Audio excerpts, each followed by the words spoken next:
CSN study में आप सभी का स्वागत है। तो कैसे है आप लोग, आशा करते हैं कि अच्छा होंगे। तो आज के वीडियो में हम लोग क्लास 12 की इकोनॉमिक्स के यानी अर्थशास्त्र के चैप्टर नंबर 6 के, जिसका नाम है उत्पादन फलन, एक साधन के प्रतिफल एवं पैमाने के प्रतिफल, इसमें हम लोग इम्पोर्टेंट सब्जेक्टिव क्वेश्चन आंसर करेंगे और साथ में इस चैप्टर के जितने भी थ्योरी एवं कॉन्सेप्ट है उसको आसानी से समझते जाएंगे। ठीक है, इससे पहले जो आप लोग का चैप्टर नंबर 1 से लेकर चैप्टर नंबर 5 तक है, उसमें इम्पोर्टेंट सब्जेक्टिव क्वेश्चन और साथ साथ में उनके कॉन्सेप्ट एवं थ्योरी और साथ में इम्पोर्टेंट ऑब्जेक्टिव क्वेश्चन भी हम लोग कर चुके हैं चैप्टर नंबर 1 से लेकर चैप्टर नंबर 5 तक।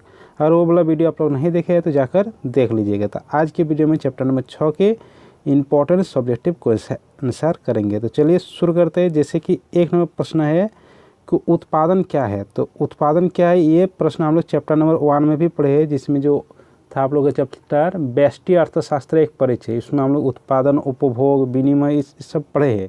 लेकिन चैप्टर का नाम है उत्पादन, इसलिए एक बार फिर से यहाँ पर रिपीट किए कि उत्पादन क्या है। तो उसमें हम लोग क्या पढ़े थे कि उत्पादन उसे कहते हैं जो किसी वस्तु के मूल्य में वृद्धि करता है या उस वस्तु की उपयोगिता को वृद्धि करता है। जैसे हम लोग लकड़ी वाला उदाहरण दिए थे, जैसे लकड़ी का पहले मूल्य कम रहता है या नहीं रहता है या ना के बराबर रहता है। जब उस लकड़ी से हम लोग कोई मेज़ बना देते हैं या कुर्सी बना देते हैं या उस लकड़ी से टेबल बना देते हैं, तो उस वस्तु की मूल्य में वृद्धि हो जाती है। तो उत्पादन उसी को कहा जाता है। उत्पादन वह आर्थिक क्रिया है जिसका संबंध वस्तुओं और सेवाओं की उपयोगिता अथवा मूल्य में वृद्धि करने से है, तो उसे उत्पादन कहा जाता है। इसमें उत्पादन के बहुत सारे अवधारणाएं हैं, जैसे कुल उपयोगिता, सीमांत उत्पाद आदि, औसत उत्पाद। जैसे कि हम लोग उपयोगिता चैप्टर में पढ़े थे, चैप्टर नंबर 2 या 3 करीब शायद 3 था, चैप्टर नंबर 3 में उपयोगिता चैप्टर, उसमें हम लोग पढ़े थे कुल उपयोगिता, सीमांत उपयोगिता और औसत उपयोगिता। तो वही है, उसी तरह का है, लेकिन इसमें उत्पाद है, कुल उत्पाद, सीमांत उत्पाद और औसत उत्पाद, सबको देखेंगे यहाँ पर। जैसे कि 3 नंबर प्रश्न है कि कुल उत्पाद यानी टोटल प्रोडक्ट यानी टोटल से टी और प्रोडक्ट से पी। तो कुल उत्पाद क्या है? कुल उत्पाद सभी उपयोगिता का योग, जितना भी उत्पाद है, सभी उत्पाद का योग कुल उत्पाद है। तो किसी एक निश्चित समय अवधि में उत्पत्ति के साधनों के प्रयोग करके उत्पादित किए गए वस्तु और सेवाओं की कुल मात्रा को कुल उत्पाद कहा जाता है। जैसे इसका अर्थात इसको निकालते हैं हम लोग, टीपी बराबर सिग्मा एमपी। सिग्मा यानी सभी सीमांत उत्पाद का योग है, तो यहाँ पर सिग्मा होगा। ठीक है, टीपी बराबर सिग्मा एमपी। या इसको दूसरी तरह इस तरह से भी लिख सकते हैं, टीपी बराबर एपी इंटू एल, जहाँ एपी क्या है औसत उत्पाद तथा एल क्या है साधन की इकाई है। तो ये हो गया कुल उत्पाद। और सीमांत उत्पाद क्या है? सीमांत उत्पाद यानी मार्जिनल प्रोडक्ट।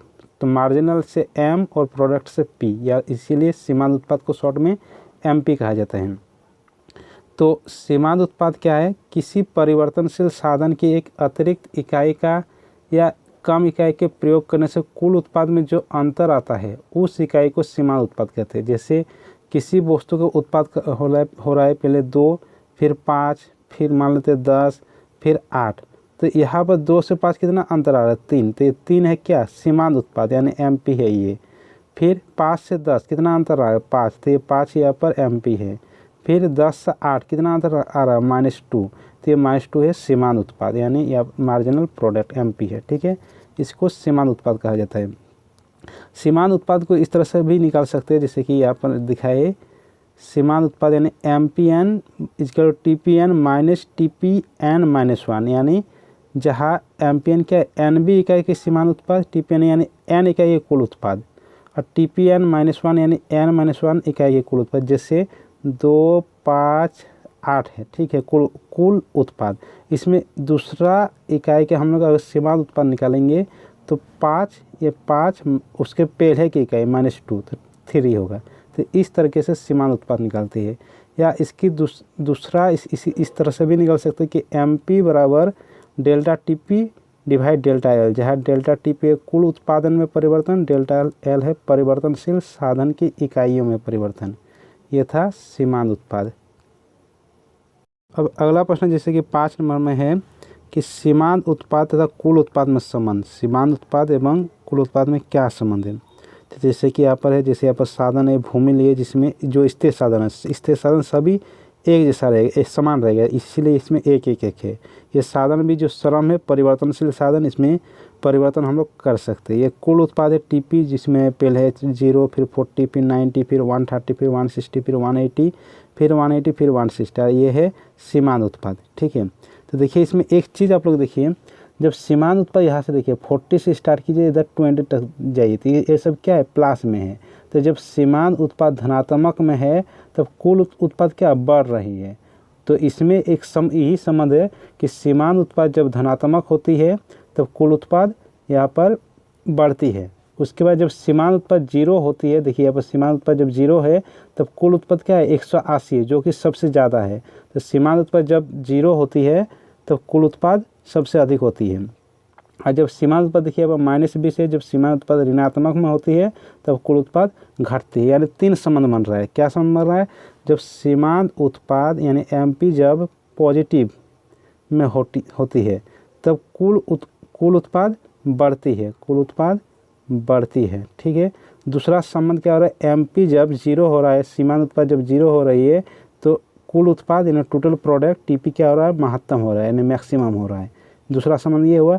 तीसरा संबंध ये कि जब एमपी ऋणात्मक यानी सीमांत उत्पाद जब ऋणात्मक हो रही है तो कुल उत्पाद घटता है, कुल उत्पाद घटता है। तो ये 3 संबंध याद रखिएगा, ये ऑब्जेक्टिव में भी पूछ सकता है। अगला प्रश्न यहाँ पर है 6 नंबर कि औसत उत्पाद इंग्लिश में कहेंगे तो एवरेज प्रोडक्ट, इसलिए एवरेज से ए और प्रोडक्ट से पी क्या है, शॉर्ट में कहते हैं। तो एवरेज प्रोडक्ट क्या है, एवरेज प्रोडक्ट जब कुल प्रोडक्ट को यानी टोटल प्रोडक्ट को उसकी इकाइयों से भाग दे देते हैं, यानी एल से भाग दे देते हैं, तो उसी को कहा जाता है औसत उत्पाद।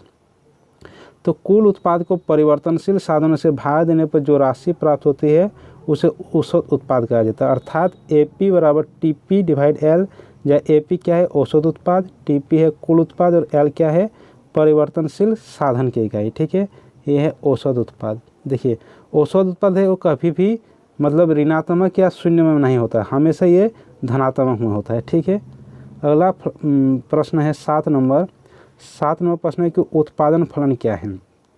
तो उत्पादन फलन ये देखिए, किसी भी वस्तु को बनाने के लिए सबसे पहले क्या, उस वस्तु के साधन चाहिए। और पिछले क्लास में हम लोग पढ़ चुके चैप्टर नंबर 1-2 चैप्टर में कि किसी वस्तु को बनाने के लिए साधन क्या क्या चाहिए, भूमि चाहिए, उसके बाद पूंजी चाहिए, उसके बाद श्रम चाहिए, उसके बाद उद्यमी चाहिए। 4 चीज़ हमें जरूर रहती है। तो उस किसी वस्तु के निर्माण के लिए जो चीज़ हम लोग उपयोग कर रहे हैं यानी उपादान, इनपुट्स यानी इनपुट डाल रहे हैं, फिर हमें आउटपुट मिल रहा है यानी उत्पादन मिल रहा है। तो इनपुट एवं आउटपुट के फलनात्मक संबंध को ही उत्पादन फलन कहा जाता है। अर्थात QX बराबर F ABCD, ये क्या है, ये है उत्पादन, और यहाँ पर ये क्या है ABCD, ये है उपादान, और F क्या है यहाँ पर फलन। तो दोनों उपादानों एवं उत्पादन के फलनात्मक संबंध को ही उत्पादन फलन कहा जाता है, ठीक है। यह है उत्पादन फलन। उत्पादन फलन की कुछ मान्यताएं हैं, यानी कुछ मान के चलना पड़ता है। तो उत्पादन फलन की मान्यताएं क्या है, उत्पादन फलन का संबंध किसी निश्चित समय अवधि से होता है, ठीक है। यानी इसमें टाइम पीरियड निश्चित रहता है कि। उसके बाद दूसरा है कि उत्पादन फलन के सभी उत्पादन अल्पकाल में परिवर्तित नहीं किए जा सकते। उत्पादन के सभी फलन अल्पकाल में परिवर्तित नहीं किया जा सकता। अगर अल्पकाल में परिवर्तित किया जाता है तो कुछ साधन को स्थिर रखा जाता है और कुछ साधन को परिवर्तनशील रखा जाता है। अगला है यहाँ पर 3 नंबर यहाँ पर देखो नहीं है, ये दीर्घकाल होगा, ठीक है। ये दीर्घकाल है। दीर्घकाल का उत्पादन फलन के सभी उपादान परिवर्तनशील होता है। अल्पकाल में कुछ साधन स्थिर रहते हैं और कुछ परिवर्तनशील होते हैं, जबकि दीर्घकाल में सभी उपादान परिवर्तनशील होते हैं। उसके बाद है अल्पकाल में तकनीकी स्तर में कोई परिवर्तन नहीं होता है। देखिए यहाँ पे जो हम लोग पढ़े स्थिर साधन एवं परिवर्तनशील साधन, उसको भी देख लेते हैं। जैसे कि यहाँ पर 9 नंबर प्रश्न है कि स्थिर साधन क्या है। तो स्थिर साधन उसी को कहेंगे जिसको हम लोग परिवर्तन नहीं कर सकते। जैसे किसी वस्तु के निर्माण के लिए हम लोग भूमि का उपयोग कर रहे हैं, मशीन का उपयोग कर रहे हैं, तो वो मतलब बढ़ा या घटा नहीं सकते, जितना है उतना ही मात्रा में हम लोग कर सकते हैं, तो उसको कहेंगे स्थिर साधन। और जिसको बढ़ा या घटा सकते, जैसे हो गया श्रम। तो श्रम मान लेते पहले कि 10 श्रम के द्वारा वस्तु का निर्माण कर रहे हैं, फिर श्रम की मात्रा को हम लोग बढ़ाकर 12 भी कर सकते हैं, फिर 15 भी कर सकते हैं या घटा भी सकते हैं, तो उसको कहेंगे परिवर्ती साधन। तो स्थिर साधन क्या है? स्थिर साधन वे साधन है जिनका प्रयोग उत्पादन के प्रत्येक स्तर पर एक समान बना रहता है, चाहे उत्पादन शून्य ही क्यों ना हो। प्रत्येक स्तर पर स्थिर साधन में एक समान रहता है, ठीक है। चाहे जैसे मशीनें, बिल्डिंग, भूमि आदि स्थिर साधन के उदाहरण हैं। अगला है यहाँ पर 10 नंबर की परिवर्तनशील साधन क्या है या परिवर्ती साधन क्या है? वे साधन जिनका प्रयोग उत्पादन मात्रा बढ़ने पर बढ़ता चला जाता है, जैसे श्रम, कच्चा माल परिवर्तित साधन का उदाहरण है, ठीक है। यहाँ पर अब देखेंगे उत्पादन फलन के प्रकार। तो उत्पादन फलन के 2 प्रकार होते हैं, एक अल्पकालीन उत्पादन फलन और एक होता है अल्पकालीन उत्पादन फलन, या कहते हैं इसको साधन के प्रतिफलन। उसके बाद एक होता है दीर्घकालीन उत्पादन फलन या पैमाने का प्रतिफल। दोनों को समझेंगे यहाँ पर। जैसे कि यहाँ पर 12 नंबर प्रश्न है कि अल्पकालीन उत्पादन फलन या साधन के प्रतिफल क्या है? तो देखिए, अल्पकालीन उत्पादन फलन में कुछ उत्पाद स्थिर रहती है और कुछ उत्पाद परिवर्तित होता है, यानी परिवर्ती होते हैं। तो ऐसा उत्पादन फलन जिसमें उत्पादन के स्थिर एवं परिवर्तित साधन दोनों होते हैं। अल्पकालीन उत्पादन फलन परिवर्तनशील अनुपात उत्पादन फलन होता है। अल्पकालीन उत्पादन फलन में जो अनुपात होता है ये समान नहीं रहता, इसमें परिवर्तन होता है, ठीक है। जैसे 2 हम लिए साधन, एक लिए श्रम, या 50 है, फिर 100 है, फिर 200 है, फिर है भूमि ये क्या है? स्थिर साधन है, सब में समान रहेगा, तो इसलिए 100 है, ठीक है। दोनों का अगर अनुपात निकालेंगे तो 50 और 100 का, तो 50 2 में 100 यानी 1:2। फिर 100 का अनुपात निकालेंगे तो 1:1 होगा। 102 में 200 यानी 2:1 होगा। तो जो अल्पकालीन उत्पादन फलन है इसमें अनुपात बदलता रहता है, यानी परिवर्तन होता है। देखिए, पहले है 1:2, फिर है 1:1, फिर 2:1। देखेंगे दीर्घकालीन उत्पादन फलन, जैसे कि 13 नंबर है कि दीर्घकालीन उत्पादन फलन या पैमाने के प्रतिफल क्या है? दीर्घकालीन उत्पादन फलन को पैमाने का प्रतिफल भी कहा जाता है। तो दीर्घकालीन उत्पादन फलन में अनुपात समान रहता है, इसमें साधन स्थिर साधन होते हैं, ठीक है। ऐसा उत्पादन फलन जिसमें उत्पादन के सभी साधन परिवर्तित होते हैं। इसमें मतलब जितना भी साधन है सभी साधन परिवर्तित होता है। और जो अल्पकालीन देखे थे उसमें कुछ साधन स्थिर रहते हैं, कुछ साधन परिवर्तित रहती है। तो दीर्घकालीन फलन में क्या होता है? और अनुपात समान रहता है। दीर्घकालीन उत्पादन फलन समान अनुपात उत्पादन फलन होता है। जैसे रेशिया पर उदाहरण के तौर पर दिखाए 1:1, फिर 2:2, इसको काटेंगे तो 1:1 होगा, 3:3 यानी 1:1 होगा, ठीक है।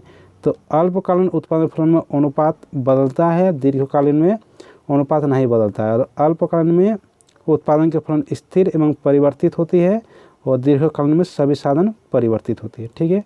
तो देखिए, इसका वीडियो थोड़ा लंबा बन जा रहा है, इसलिए इसका और एक वीडियो बनाएंगे सब्जेक्टिव टाइप के क्वेश्चन। उसके बाद हम लोग चैप्टर नंबर 6 के ऑब्जेक्टिव टाइप क्वेश्चन जाएंगे। उसके बाद हम लोग चैप्टर नंबर 7 के सबसे पहले सब्जेक्टिव करेंगे, फिर ऑब्जेक्टिव करेंगे, ठीक है।